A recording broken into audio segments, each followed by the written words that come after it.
بسم الله الرحمن الرحیم. دا زموږ سره کلاس 5 د ساينس بل ټاپک دی. د دې ټاپک نوم دی فلاورینګ پلانټس. اوس د فلاورینګ پلانټس څه ته وایي نو دا به زموږ چې دی ایکسپلین کوو. نو د فلاورینګ پلانټس ډیفینیشن داسې دی چې those plants which produces flowers for their production are called flowering plants. یعنی هغه بوټي چې هغه پیدا کوي ګلونه د خپل نسل سیوا کېدو دپاره هغې ته مونږه فلاورینګ پلانټس وایو. فلاورینګ پلانټس هغې ته وایي چې هغه ګلونه پیدا کوي او د هغې ګلونو د وجې نه نور سیډس پیدا کېږي او د هغې سیډ د وجې نه نور پلانټس چې دي هغه پیدا کېږي. نو دغه قسم بوټو ته مونږه فلاورینګ پلانټس وایو.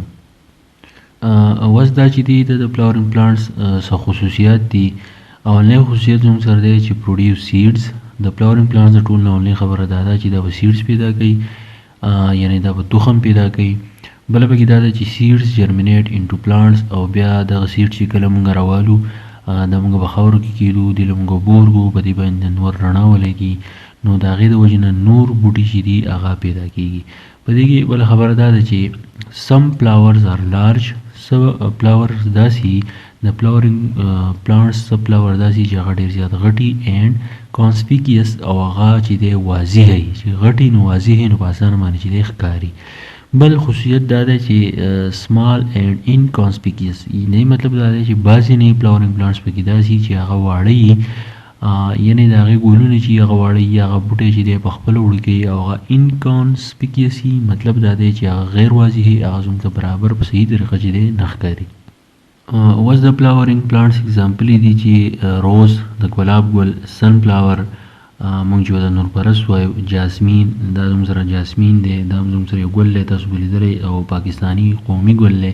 بل دی فینسي، دا یو سور غوندې کې ګلي زموږ سره په دې دیوالونو باندې یا کوم ځایونه چې لامدی اوبه وي نو دا زموږ سره په هغه ځای کې دا ګلونه چې دی راځي نو دا څلور قسم یا د دې سره نور نو دا زموږ سره فلاورینګ پلانټس دي.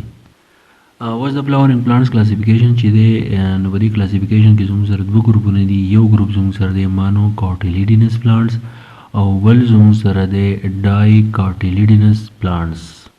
اوس مانو کاټیلیډینس پلانټس چې دي نو مانوکاټ په تاسو څنګه پیژنئ؟ مانوکاټ په تاسو داسې پیژنئ چې یو بوټی تاسو راوالی یا یو ګل تاسو راوالی او د هغې چې کومه پاڼه یې په هغې کې کرښې چې دی بلکل نیغې نیغې له پاسه طرف ته تلي نو دغې ته موږ مانوکاټ لیپ وایو. او کم لیپ چې داسې وي نو هغه بوټي چې دي هغه زموږ سره مانوکاټیلیډینس پلانټس وي.